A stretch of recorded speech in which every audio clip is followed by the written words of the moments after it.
Hello everybody and thank you for choosing this talk. Today we are going to talk about an interesting subject. We are going to talk about how to push your streaming platform to the limit. We're going to talk about performance, about benchmarking and how to measure it. Now before we begin, let me introduce myself.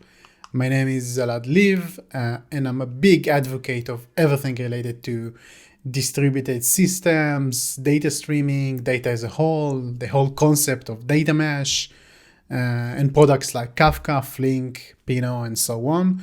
So if you want to hear my opinions about those subjects, go ahead to my Twitter account and follow me.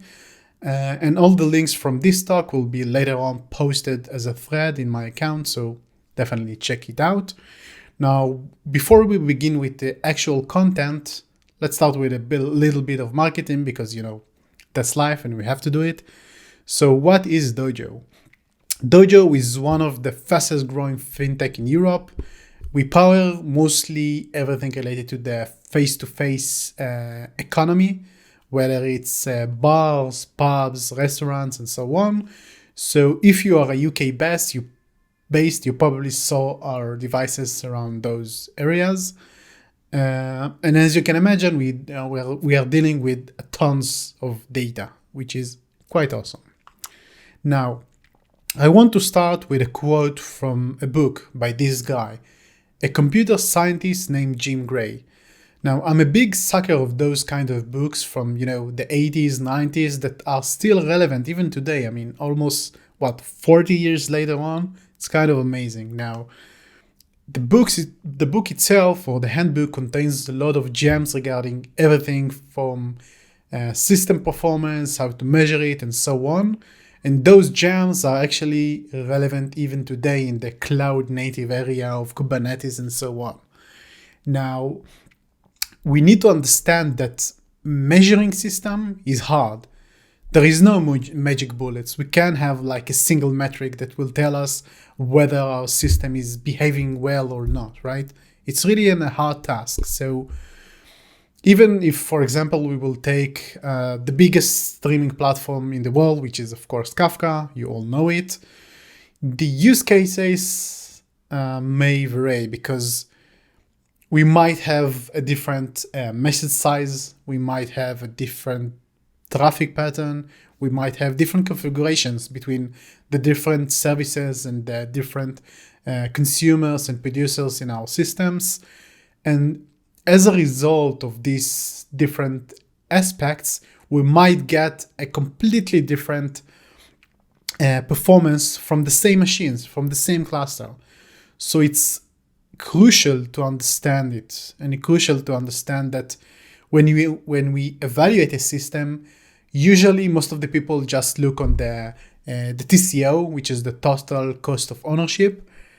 And it's okay, it makes sense in a way, but we can't just rely on the performance benchmark that the vendors are giving, because eventually, if you think about it, those benchmarks are the marketing jobs, right?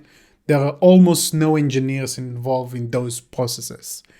Now, it's okay, but as a data-driven professionals, this is not something we can trust, right? We need to actually understand and run it on our own to understand those limits. We can't just believe that the system will scale as we grow our business and so on. This is something that we will actually need to test and to see with our bare eyes. Now, we need to know those limits. We need to know the limits of our system, because knowing how much our system can handle, whether it's the biggest message size we can process, or how many RPS a second our database can handle, and how many messages a second, and so on, and especially knowing what is our limiting factor, might later on assist us in different aspects. For example, in preventing maintenance, in a better and more accurate capacity planning, and even in eliminating toil, because eventually eliminating toil is a cost, right? So we need to know the limit of our system. Now, when you look on those systems, and in general on servers and computers and performance, we can actually understand that we only have 4 pillars of failures, right? It's either going to be the disk, the memory, the CPU, or the network. Nothing else, usually. So we need to actually understand what is the limiting factor while running those benchmarks. Now, understanding those limits is nice, but what are the key criteria for our benchmarks, right? Before we actually run it, we need to build it properly. Now, first and foremost, it might sound obvious, but when running those benchmarks, we can't do any tricks. We can't use, faster machines. We can't use different JVM. We can't use anything like that, right? Even if it costs us a bit more to run those benchmarks, using the same hardware and the same systems as we have in production or any other, environments that you're using, it is crucial for our benchmark. Because remember, it's not a game. We are not trying to aim for a better result or getting better numbers or anything like that. We actually aim for an accurate result in the benchmarks, right? So even if it costs us more, it's better to mimic our production, let's say, environment in our benchmark and use the same machine types and amount of clusters and amount of nodes and so on. Now, the second bit is that we should aim for the peak, right? Because if you think about it, metrics are crucial for the success of the benchmark. So to begin with, if you don't collect those metrics, whether it's the system performance metric and anything else, the application metrics, of course, you should start by doing that because it will be crucial later on. But also, you need to understand what are your SLA, what are your SLOs. For example, what is the acceptable, end-to-end latency from your system? Because it might change between different clusters, right? Because you have different services and different use cases and so on. And also, what do we consider as a downtime? If that latency is spiking, is it considered to be a downtime? A downtime is when the system is not performing well, and so on. And one of the most crucial metric to find is your peak traffic, because you should aim to that traffic, right? You should aim to your peak traffic, and better yet, add some buffer because you need to expect the unexpected.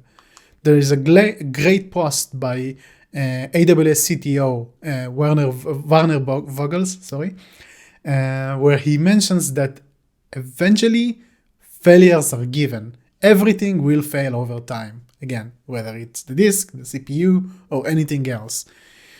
But on those cases, we will still need to serve our users during peak time. So we actually need to understand what is the peak time, what is the peak traffic that we have, and maybe we should aim for n-1, right? Because we still want to serve successfully even when we lost one or two of the machines. So on your benchmarks, aim for that point. Now, the benchmarks should be scalable and portable, because the benchmark itself, for now, we might run it on a system, let's say Kafka or Red Panda or anything else, but in the future, we might decide to move to a different system, right? We might decide to use RabbitMQ or Pulsar or NUTS or anything that the future will bring. So the benchmark should apply to every other system that we use. It should be portable. And also, we want to test our benchmark in a different use cases. So our benchmark should be able to scale up and scale down, the same as our services, right? The same idea. So it should be possible to scale up and down our benchmarks and our worker nodes, which we'll later on will see, as a reflect of our actual performance of the cluster. The next bit is that simplicity is the key. Don't try to overcomplicate things. Don't try to do any of those stuff. The benchmark must be understandable and the benchmark must be reproducible, because otherwise it will kind of lose the credibility of the test, because you want to document everything in the process and you want to document the key result, and you want your users, whether it's internal user or external user, depending on your cases, but you want your users to be able to mimic and to reproduce the same test that you saw, because later on they might test it on their end, if you know what I mean. So it's crucial that your test will be as simple as possible. Now, we understand why it's super important to run those tests and what and how should we build those kind of tests, but what should we look for when doing those tests, right? Because this is something that it's important to understand. So one of the best method that I know of defining a system performance is the use method. It was created originally by an engineer called Brendan Gregg. Amazing, check his blog. Definitely, it's amazing blog. But Brendan actually created a method to solve 80%, to identify 80% of the server's issues with 5% of the effort. So the same as, for example, you have a flight attendant. They have like some kind of manual or like tiny emergency checklist that it was like idiot prone to what to do when there is an emergency. So the same thing we have with the use method. We have a straightforward and complete and fast like manual how to test our system.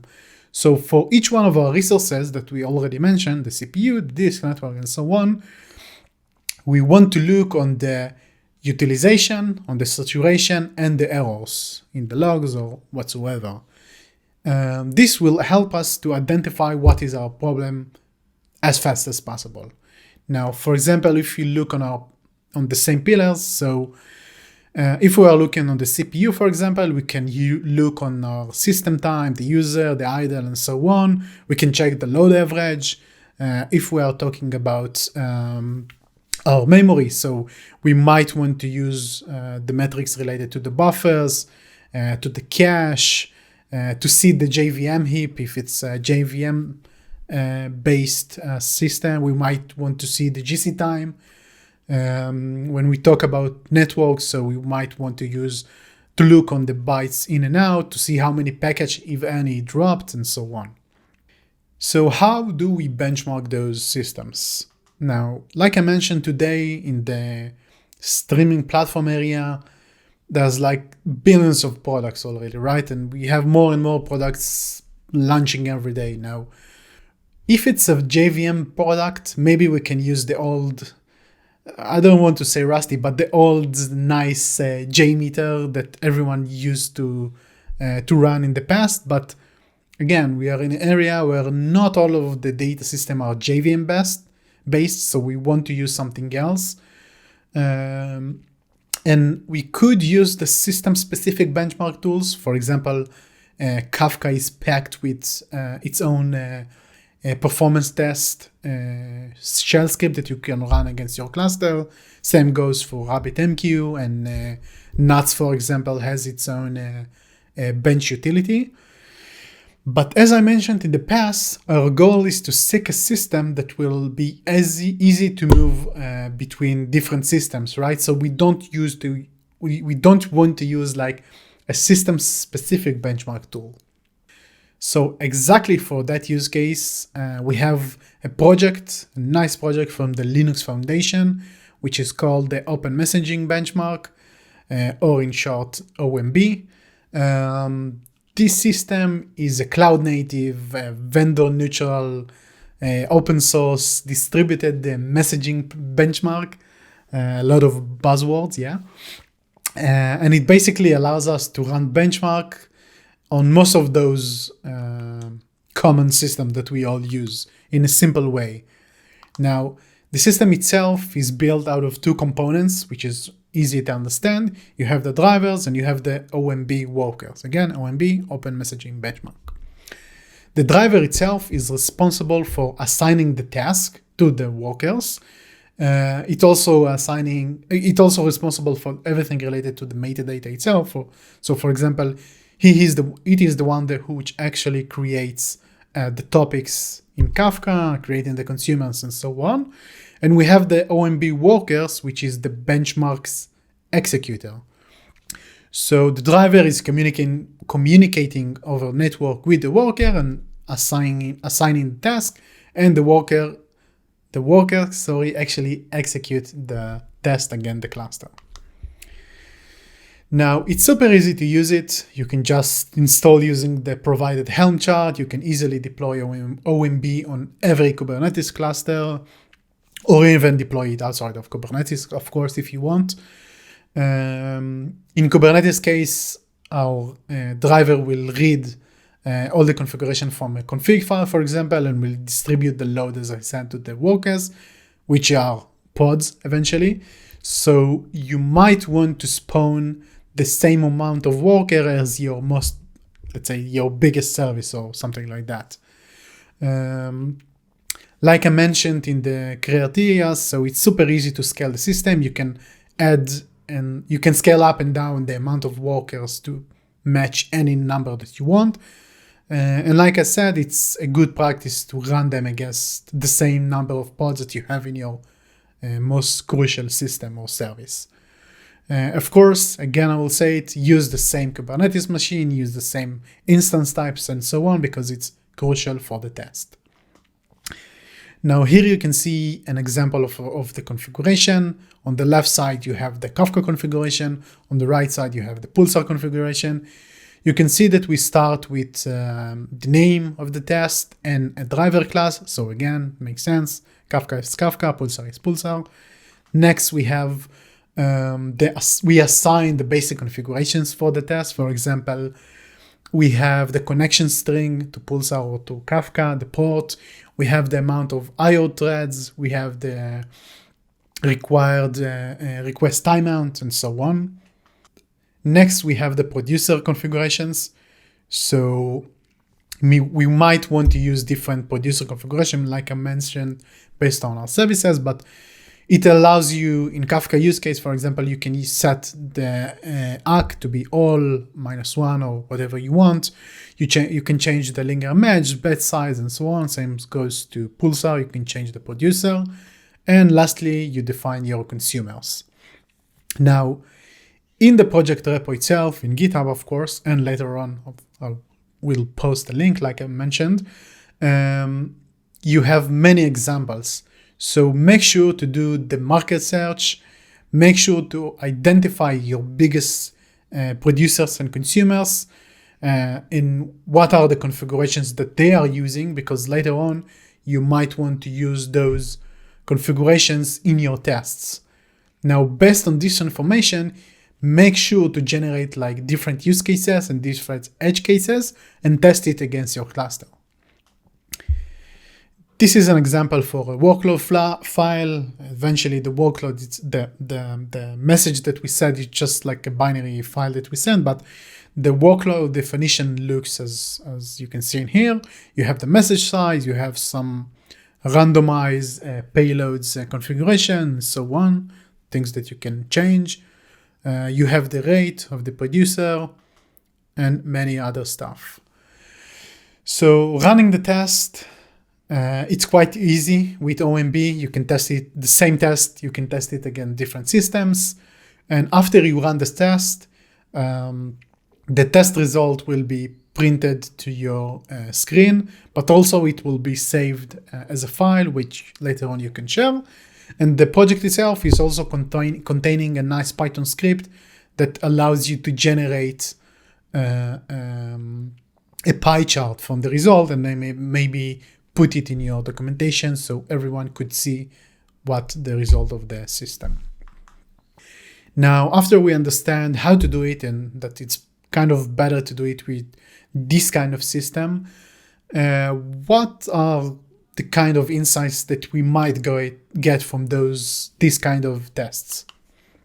First of all, we could potentially find our average latency, right? The end-to-end latency, which is important.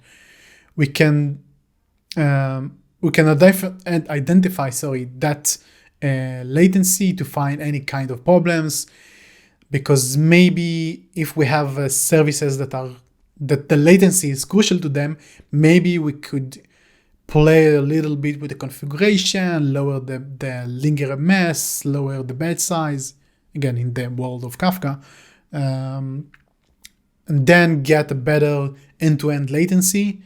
Maybe we can find a better fine-tune for our services and for our configuration, right? So it's really important to find it. The next bit is we have a unique opportunity to stress test our monitoring service and dashboards, because we usually, I hope so, we don't have a lot of those cases, extreme cases where the system is super overloaded. So we have a unique opportunity to see that our Grafana dashboards or Datadog or whatever you use can actually handle these kind of values and these kinds of extreme cases, because one of the things that you don't want is your monitoring service to be broken when shit hit the fan. Sorry for my language. Next, you might find the potential bottlenecks, because as we mentioned, it's super important to identify our limiting factor, because then we could actually address it in advance, right? We can, put more alerts on our systems. If, for example, it's the disk type, maybe we can lower the threshold of the alert, so we will be notified before the disk get into IO starvation or something like that. Maybe we can change the type of the disk and yada, yada, yada. So it's super important to do it. Next, we might have some kind of, I call it scale-up ballpark, because when running those systems, you can actually add more brokers to your Kafka cluster and to see the impact of the latency during that time, but also the impact of the overall cluster performance after you added that node. So you will have some kind of ballpark to know how many nodes in the future. You have some kind of ballpark to know how many nodes you need to add to your system, to your cluster, in order to sustain the growth of the system. Last but not least, if you run enough benchmark, like I said, different use cases, extreme cases, and so on, you can easily create some kind of system of recommendations, because if you have enough stress test cases, and if you test all your producers and consumer configurations, you might be able to collect them, to put it on some kind of backend with a nice UI, where your developers can actually change the different parameters and show the result based on your test. So maybe as a developer, I want to see if I can raise my, my batch size, or to lower my batch size, but I want to see the impact on the latency. So based on your configurations, you might be able to give your developers the ability to see the result in advance without them spending time and money testing it. Yeah, and this is it. I hope that, first of all, I hope that you like it. And second of all, I hope that this talk give you enough reason to run those kind of benchmarks. If you have any question, feel free to reach out to me on LinkedIn and Twitter or whatever. And I hope you enjoy the conference. Thank you again, and see you later.